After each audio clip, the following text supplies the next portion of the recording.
మంత్రాల అవ్వ మరియు గుగ్గిల గజ దొంగ. పూర్వం ఒక గ్రామంలో మంత్రాల అవ్వ ఉండేది. చిన్నపిల్లలకు కథలు చెప్తూ ఔషధాలు మిక్స్ చేస్తూ రోజంతా హాయిగా గడిపేది. కానీ ఒక రోజు ఊరంతా కలవరపడింది.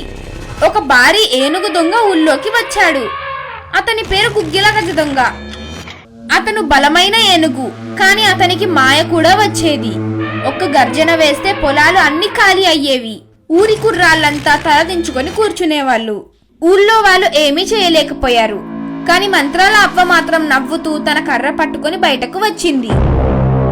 ఈ దొంగ ఏనుగును ఓడించాలంటే మాయ కాదు, జ్ఞానం కావాలి అంటూ తన పసుపు రంగు పుస్తకాన్ని తీసుకుంది. అవ్వ మంత్రాలు చదవడం మొదలుపెట్టింది. మాయాగజం, మత్తు చూపం, నీకు బుద్ధి కాని నీచమారం. ఇప్పుడు వినిపించు నీ మంత్ర శబ్దం. నీవు మారిపోవాలి ఓ చిన్న బొమ్మగా. ఒక్కసారి అవ్వ తూలుతూ కర్ర గాలిలోకి ఊపింది. గుగ్గిల గజదొంగ ఒక్కసారిగా మూలుగుతూ ఆగిపోయాడు. 10 నిమిషాల్లోనే అతడు మారిపోయాడు, ఒక చిన్న బొమ్మ ఏనుగుగా. అప్పుడు అతను ఊళ్ళోని పిల్లలతో ఆడుకునే బొమ్మ అయిపోయాడు. పిల్లలు ఆనందంగా అల్లాకోలం చేశారు. అవ్వా, మేము గజదొంగతో ఆడుకుంటున్నాం. మంత్రాల అవ్వ చిరునవ్వుతో అన్నది. ప్రతి బలమైన దొంగలో ఒక చిన్న పిల్లోడు దాగి ఉంటాడు. ప్రేమగా చూసామంటే బయటకు వస్తాడు. అరే ఫ్రెండ్స్, సబ్స్క్రైబ్ చేయండి.